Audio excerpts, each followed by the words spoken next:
Welcome to another edition of Ian Cameron's Football Frenzy right here on Pub Sports Radio, Thursday, January 14th. Ian Cameron with you and ready to break down the divisional playoff round. And look, Super Wildcard Weekend was exciting. It was fun. It was great to have a triple header of NFL playoff action Saturday and Sunday.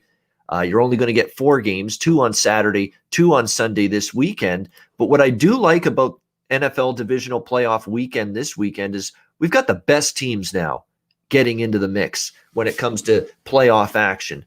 The bye teams, the number 1 seeds, the Kansas City Chiefs, the Green Bay Packers, they get involved and they get their playoffs going. So looking forward to it. This is going to be an abbreviated edition of the show today. We're going to keep it short. I have lots of stuff coming up this afternoon in terms of shows and videos, including the college basketball show right here on this channel at 3 p.m. Eastern, noon Pacific. So we're going to go through these games in rapid fire fashion. Let's start with the first game of divisional playoff weekend. LA Rams taking on the Green Bay Packers, headed to Lambeau Field for a 4:30 p.m. Eastern, 1:30 p.m. Pacific kickoff in Green Bay. The Packers 6.5-point home favorites. The total currently sitting at 45.5 in this game. And the LA Rams certainly come into this game a little bit banged up. We know John Wolford left the game due to injury last week in the playoff wildcard win against Seattle. Jared Goff had to come in, play through that thumb injury, and to be honest with you, played admirably in the victory against Seattle. But the thumb, still a situation that's bothering him a little bit going into this game.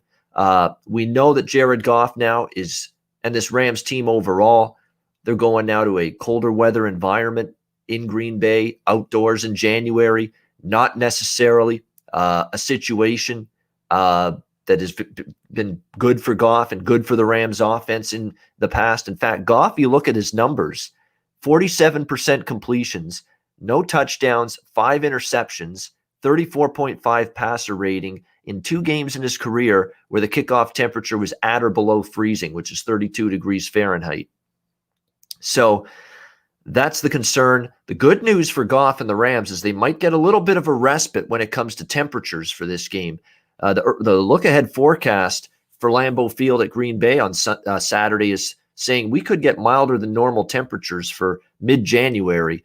They're saying it could be mid to even high 30s, so it'll actually be above freezing potentially for this game at Lambeau Field. So that's a break for the Rams and a break for a quarterback in Jared Goff that quite honestly hasn't played well in outdoor elements and in the cold. So something to keep in mind there. The health of the Rams is going to be something you want to really pay attention to. Cooper Kupp dealing with a knee contusion. He did not practice earlier this week, but Sean McVay has said that he expects him to be able to suit up this weekend in this game against Green Bay. And you saw what Cooper Kupp did last week against Seattle. He is that important. I mean, they rely heavily on Cooper Kupp. Jared Goff, it is his safety blanket, his security blanket, whatever you want to call it. He doesn't target anybody more in this Rams receiving core than Cooper Kupp. So it is significant. What's the status of Aaron Donald? Another guy that didn't practice earlier this week, but you know he's going to play. He says he feels fine. He's a tough son of a gun. I fully expect him to play. The question is, are they going to be 100%? And the question for the Green Bay Packers is Jared Veldheer, David Bakhtiari, 2 key cogs on the offensive line, or their status is in doubt for this game. So that becomes the penultimate matchup in this game. The Packer offensive line, which could be a little bit shorthanded against the Rams defensive front, a Ram defensive front that was outstanding in the win against Seattle. Now, Aaron Rodgers has been a master of quick ball release this year. He's gotten the ball out of his hands extremely quickly. And that's the kind of philosophy and mindset that he's going to have to go with here in this game. He is going to have to not take those, 4 or 5 step dropbacks in the pocket and think he's going to have all the time in the world to throw the football. And he's a smart enough, veteran enough quarterback, I think, to know that. And the secondary for the Rams, look, Jalen Ramsey is an outstanding corner. And he's going to be matched up with one of the best receivers in the NFL, maybe the guy that's had the best season, at least, in the NFL at the wide receiver position, in Davante Adams. We know what an incredible combination that's been, Rodgers to Davante Adams this year. But the rest of that secondary is a little suspect for the Rams. And that's where, if you consider Ramsey and Adams, that matchup a wash, then you look toward Marquez Valdez-Scantling, who really played strong in the second half of the season in the passing game. You look at the tight end, Robert Tonyan, who's the guy who really could have a big day here for Green Bay because, you worry that the Rams covering the tight end could be a little bit vulnerable here in this game. On the flip side, the big worry for Green Bay is the run defense. It honestly is, because Jared Goff needs the run game to make him more effective. And the run game, in theory, you've been able to run the football successfully against the Packers in recent years, especially last year and at times this year. Now, I have to say, their defense, their pass rush has gotten a lot better, Green Bay, down the stretch. They've been a little bit better as well against the run, but they're going to be tested here by the Rams and Cam Akers, who came back from injury last week in the playoff win against Seattle. And it's a matchup where he's a physical, tough runner. And we've seen the Packer defensive front just get creased by big gains on the ground by opposing running backs that are strong, that have that, that quickness still. Not only that great power of speed and strength. Akers has that. The Rams, for the most part, are a pretty good run-blocking offensive line. So that's a little bit of a concern for me here. I like Green Bay to win the game, but I'm not sure I like them to lay 6.5. I'm going to play them in a teaser, if anything, on Saturday. I do like how this sets up for Green Bay. The Rams played a physical game against Seattle. They're now on the road for a second straight week. They've got Goff, Kupp, and Donald all expected to play, but all banged up a little bit going into this game on Saturday. The Green Bay offense, I think, to me, has just shown you too much down the stretch to think that even this Rams team, for as good as they've been defensively, is going to shut them down completely going into this game. I don't know if I trust the Packer run defense enough to say, they can go out there and win by 7 or 10 points, but can they win, by a field goal, 4 points, close game? Because I do think there's a potential, at least it could be a close game. I just think Green Bay is going to find a way to pull it out here at home. They talked all season about how the NFC #1 seed and the NFC playoffs going through Lambeau Field meant everything to them because they've had so many years in a row now where they've had to start their playoff journey on the road. Now they get to start and play at home for the first time. I think they're going to take advantage of it. Like I say, I think it's going to be touch and go in terms of, does Green Bay cover 6.5 as a favorite here? But I do think they win the game. I'll have Green Bay in a teaser here. As far as the total goes, not a whole lot, because Green Bay is a tough team to bet under with that passing game, but the Rams are going to play slow down, and the Rams do have a good defense, and their game plan is going to be run the football, move the chains, possess the football, time of possession, win that battle, and limit the number of possessions that Aaron Rodgers and the Green Bay Packers offense have. So I think it's one of those situations where the total could go either way. It wouldn't shock me to see it maybe slip over this number. It wouldn't shock me at all to see it stay under the number here. So for me, really more than anything, Green Bay in a teaser would be the way I would look to this game. Baltimore and Buffalo on Saturday, the second game of the doubleheader. This one I'm excited about. It's probably the game I'm most fascinated to watch on divisional playoff weekend. We've got the Bills now 2.5-point home favorites at Bills Stadium in Orchard Park, New York. The total 50 in this one. Now, obviously, you want to keep your eye on the weather. Early in the week, it was looking like it was going to be maybe a little bit of a blizzard and a snowstorm for this game on Saturday night in Buffalo. Now it's starting to look like it could be milder than they initially expected, and maybe just wet snow showers or wet snow at game time, with winds around 15 miles per hour, which, again, that's moderate wind, but it's not like damaging wind to the point where it's going to really impact either of these two teams on the offensive side of the football. The way I'm seeing this is, if this game has any kind of decent weather, we don't have a blizzard.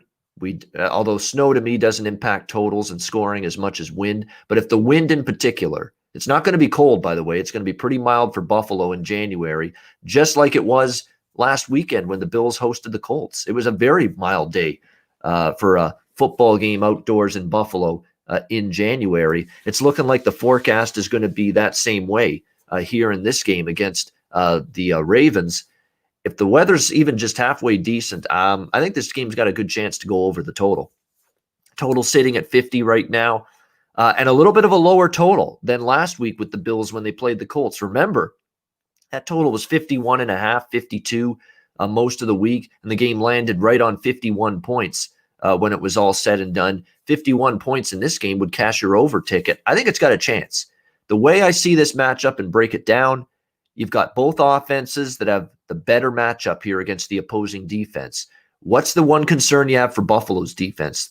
Stopping the run, because we have seen at times this year, Tennessee, Kansas City, especially better teams they've played. Even last week in the win against the Colts, Jonathan Taylor was able to run the football a little bit for them against this Bills run defense. And we know Baltimore is a heavily reliant team running the football. That's what they do.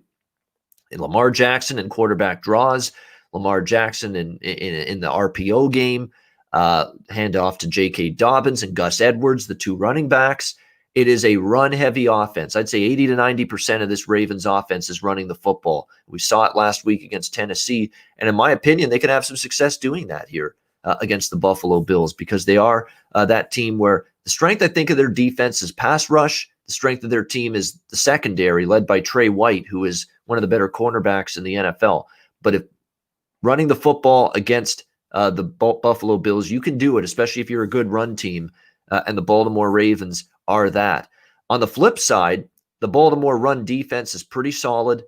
Of course, the Buffalo Bills are without Zach Moss, their second running back. So that all that means is pretty much more carries and touches for Devin Singletary in this game for the Buffalo Bills. I don't think that's significant, though, because Buffalo, their modus operandi and their method of operation offensively is always more toward the pass with Josh Allen. And Josh Allen as well running the football. And that's the funny thing. Everybody going into this game talking about just the lethal running ability of Lamar Jackson. Well, Josh Allen's got some pretty good lethal running ability as well. We saw that on display last week against the Colts, and they can throw the ball. And just like I said, Baltimore, they can pick on the weaker link of the Buffalo defense, which is the run defense. I think Buffalo can pick on the weaker link of the Baltimore defense, which is their pass defense. I know they've got Marlon Humphrey. I don't think he's played all that. I don't think he's played as good as he did since he got that big contract extension, to be honest with you. I honestly think his play has declined and suffered a little bit since he got that big payday. You know, Marcus Peters, good corner when he's disciplined. Sometimes he gambles too much, though. And I'm not talking about betting on games. I'm talking about gambling in terms of he jumps to the line, jumps a route, and tries to get a pick, and then he ends up getting burned, and the receiver gets behind him and goes down the field for like 30 yards after the catch. You know, that's the kind of stuff sometimes we see from him, the cornerback spot. And we did see some holes from Baltimore's secondary down the stretch of the season here a little bit. And, of course, the Bills, we know what their passing game is. It's explosive. It's dynamic. It's got Stephon Diggs, who has been just all-world this season for the Bills. It's got Cole Beasley, who is a weapon out of the slot receiver position. It's got Gabriel Davis, the rookie, keeps getting better. John Brown now back and healthy again. Dawson Knox has really been strong at the tight end spot for the Bills in recent weeks. A lot of weapons, a lot of areas to go with the football, throwing it through the air for Josh Allen going into this game. And I don't think Baltimore is going to be able to shut down completely that passing game. So I do like points in this game as long as the weather doesn't get too out of hand. As long as it's not too windy, we don't get those crazy winds and that's that open field stadium where I've been there. You know, I've been to Bills home games. It's about an hour and a half across the border from where I live. I've been there. There is nothing around this stadium. It is basically in the boonies. It's in the middle of nowhere. It's in the suburbs, Orchard Park, New York. When it's a windy day, it gets really windy and it gets whipping crosswinds around that stadium. Makes it difficult to throw, makes it difficult to kick the ball. But from what I'm seeing, the winds are going to be 15 miles per hour for this game, which isn't bad at all. And it's not going to have that major impact that it might have, you know, if the winds were around, say, 30 miles per hour. So I think the weather's going to be decent enough. We can get points in this game. As far as the side goes, I have a sneaking suspicion the Bills win the game, but I'm not all that comfortable laying points here. I think it's a close game. You can't argue with Baltimore's 6 straight wins and covers down the stretch. You can't argue with John Harbaugh's track record on the road in the postseason.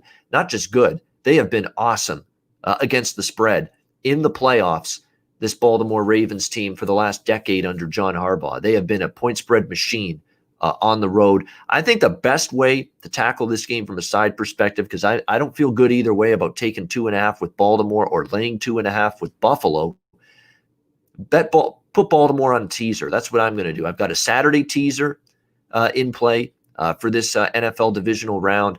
I've got Green Bay teased down to half a point, pick 'em in that range, actually minus a half with Green Bay on a 6-point teaser. And the other team I'm going to put on that teaser is Baltimore. Tease them up to plus 8.5, because kind of like last week with the Colts, I don't think Buffalo's beating Baltimore by more than a touchdown. I think it's a close game. I think it's a competitive game.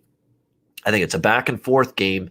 I feel very comfortable about Baltimore on a teaser here this Saturday night. So that's what I'm looking at for Saturday. Green Bay, Baltimore teaser. Green Bay down to half a point, minus a half, and Baltimore teased up to plus 8.5. I think that's a really good 2-team 6-point teaser. And again, it makes sense from a teaser principles standpoint. When you tease the favorite below a field goal, when you tease the underdog above a touchdown, those are the teasers that have the positive expectation, positive EV attached to them. So I like Green Bay down to a half, Baltimore up to plus 8.5 on a teaser for Saturday. Let's go to Sunday now. Cleveland Browns, Kansas City Chiefs. Kansas City 10.5 point home favorites, and this total just keeps on going up. It opened 54.5, and now we're seeing 57 with this total, Browns and Chiefs on Sunday. I'm a little bit worried about Kansas City here. For not saying they won't win the game. There's probably a damn good chance they do win the game. But situationally, let's look at this. The last real intense football game that the starters for the Chiefs played, Patrick Mahomes, when both sides of the ball were out there on the field competing at their hardest, was New Orleans. And that was like nearly a month ago, a full month ago. They played Atlanta the next week. It was a little bit of a flat spot. All they needed to do was win the game to clinch the number 1 seed in the AFC. They did that, not in pretty fashion, though. 17-14 win over the Falcons. And then, of course, typical Andy Reid activities in Week 17 when his team has everything wrapped up, and that's rest everybody. You didn't see anybody in that Week 17 meaningless finale against the LA Chargers, and, of course, they lose that game going away. And, of course, last week they didn't play in the wild card game. So you're talking about 3 weeks since the starters played a football game. And you could say even longer than that, 4 weeks, a month, since they played a game with so much stakes on the line, which was the New Orleans game. That's a long layoff. That is a long respite. Can you immediately hit the field Sunday afternoon at Arrowhead and be clicking on all cylinders? I'm not so sure. And let's go back to Kansas City's playoff performances last year en route to the Super Bowl. Even in those games against Houston in the divisional round, and then against Tennessee in the AFC Championship game, the Chiefs had really poor starts in both of those games. They got behind big in both of those playoff games last year against the Texans and the Titans before rallying to come back and just blew the doors off Houston in the second half and really took control against Tennessee as well in the second half. I think they could come out sluggish here, and their run defense down the stretch, you could run on Kansas City. They had some troubles, and Cleveland is going to commit to that. Nick Chubb, Kareem Hunt, the former Chief, he'll be excited to play his former team now that he's a member of the Cleveland Browns.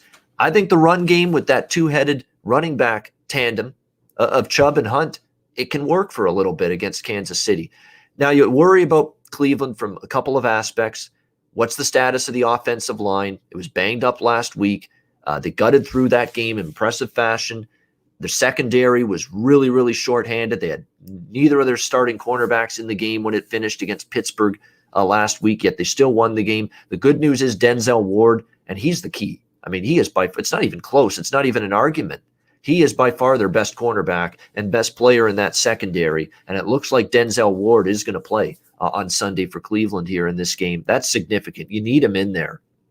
When you're dealing with Mecole Hardman and Sammy Watkins and Tyreek Hill and, of course, tight end Travis Kelce and all the weapons that the Chiefs throw at you, you need every all hands on deck in that pass defense. And to have Ward on the field is immense for Cleveland, that he's going to be able to play. Well, we have to mention Kansas City's point spread struggles. 0-7-1 against the spread in their last 8 games. And none of these recent wins for Kansas City have been by more than 6 points. They are not a team that has won by margins of a touchdown or more in a very long time. For as dominant, and we think of the Kansas City Chiefs and Patrick Mahomes as this dominant defending Super Bowl champion. Not against the point spread lately. They've been dominant. And in fact, they've just been doing enough to win these games down the stretch. So you combine the long layoff, the inability to cover as favorites, especially as these double-digit favorites where they've really struggled. And I know Cleveland's, obviously, last week they gutted through it. They had so many issues. Stefanski, of course, couldn't even be on the sideline, the head coach for that game. And yet to see them gut it out and find a way to win, that tells you that this team, they've got something special. They got some kind of special karma going right now. This Cleveland team, Baker Mayfield, is making plays now, throwing the football, and he's making good decisions. He is not turning it over as much. I know they're still going to commit to the run, but more than ever before, you're at the point now where, if the run is neutralized and Baker's got to make a play throwing the football, he's showing you he's been able to do that right now for this Cleveland team. So what I'm going to do is, as you can clearly tell, I'm leaning toward Cleveland here. And in fact, I do like the Browns getting 10-10.5 here, but I'm splitting up my wager on Cleveland here. I don't want all of it on the full game. I want a little bit of it on the first half. Heck, you could go one step further and take Cleveland in the first quarter as well, because I think early in the game, Cleveland can, settle in. They had the playoff game under their belt. The Chiefs haven't played a meaningful football game in weeks.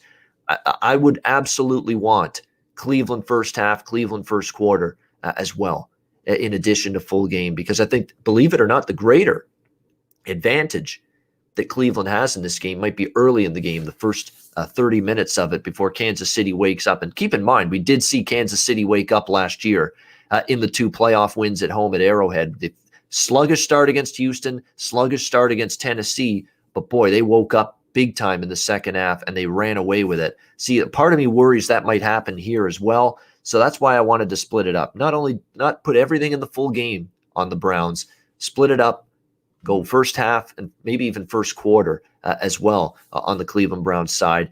And yeah, I can't bet this thing under. It's just got points written all over it. I don't know if I trust Cleveland's defense completely to neutralize the Chiefs, but I think Cleveland's going to have success moving the ball as well. And I'd be leery of it's a high number, and now you're not getting the best of it at 57, but I can't take an under here. I do think we'll see points scored. I lean over, and I like Cleveland here. Full game, first half in particular with the Browns. All right, well, let's wrap it up. Final game of divisional playoff weekend here on Ian Cameron's Football Frenzy. Glad you're tuning in. We've got the Tampa Bay Buccaneers and the New Orleans Saints, the old geriatric bowl, as you like to say, at least in terms of the quarterback battle in this game between Tom Brady and Drew Brees. We've got the New Orleans Saints here, 3-point favorites at home, 52 the total in this game. This total's been bet up quite a bit, 49.5 all the way up to 52. So here's another game where we've seen a pretty good amount of over money so far. Look, a lot of people are going to be, and I know a lot of people are going to love New Orleans here. They're only laying a field goal at home. They beat the heck out of Tampa Bay in the first 2 games of the season this year. Tampa Bay, not overly impressive, certainly not overly impressive defensively last week against Washington.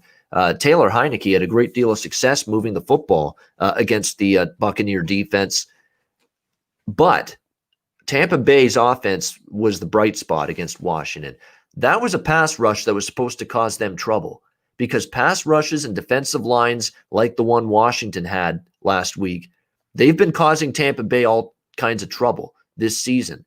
And the fact that Washington pass rush simply didn't get anywhere close to Tom Brady for most of that game, I think that's a significant positive for the Tampa Bay Buccaneers going into this game. What a time for finally their offensive line to step forward and play their best football.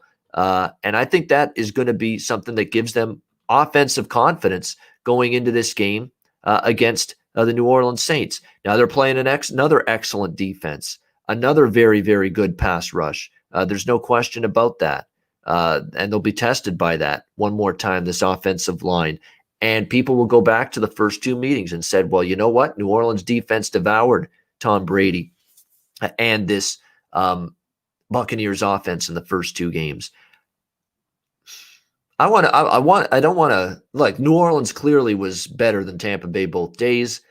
I think the situation is set up so much better for Tampa Bay here for 2 very distinct reasons. The first meeting against New Orleans came all the way back in week 1 And yeah, the Saints dominated, but it's Tom Brady with his new team, new receivers, new offensive line, new offensive scheme and system, new head coach, new everything in week one.